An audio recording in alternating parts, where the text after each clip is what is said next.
Hey y'all! In today's video, we're going to talk about comparing and ordering numbers written in scientific notation. It's really easy, and I know you're going to get it in no time.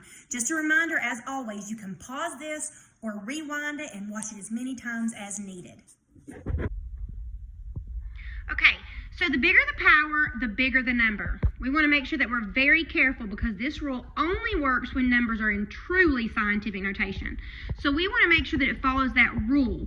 Remember, by definition, you can only have a 1, 2, 3, 4, 5, 6, 7, 8, or 9 in front of the decimal, and then it's times 10 to some power. Remember, a positive is always greater than a negative. A really important rule is to remember that when comparing negatives, it's best to draw a number line. The further a number is to the left, the smaller it is, and also the further to the right, the greater the number. Let's go over some symbols. Recall, if it points to the right, that's greater than, less than points to the left, and of course equal to means the values are the same. Okay, let's look at these four simple powers of 10. We're going to compare using greater than, less than, or equal to. If you'll notice in number 1, it's 10 to the 3rd compared to 10 to the 7th. Both are base 10. 3 is less than 7, so we are going to say 10 to the 3rd is less than 10 to the 7th. Number 2, 10 to the 8th compared to 10 to the 4th. They're both base 10. 8 is greater than 4, so we are going to say 10 to the 8th is greater than 10 to the 4th. Pretty simple one here, 10 cubed compared to 10 cubed. We can also say 10 to the 3rd. They're both base 10, both power 3, so we would use equal or equivalent. Now, number 4 has a tendency to confuse students sometimes. 10 compared to 10 to the 1st. Well, we need to know that 10 to the 1st is just 10.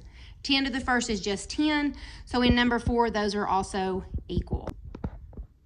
Okay, these two examples both have base 10, but we're dealing with some negative powers. So number 5 is comparing negative 2 to negative 3. 10 to the negative 2 compared to 10 to the negative 3. So we're going to look at a number line. So here's 0, negative 1, negative 2. I'm going to put a dot there. And here's negative 3.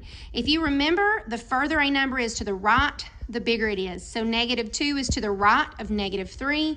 So 10 to the negative 2 is greater than 10 to the negative 3rd.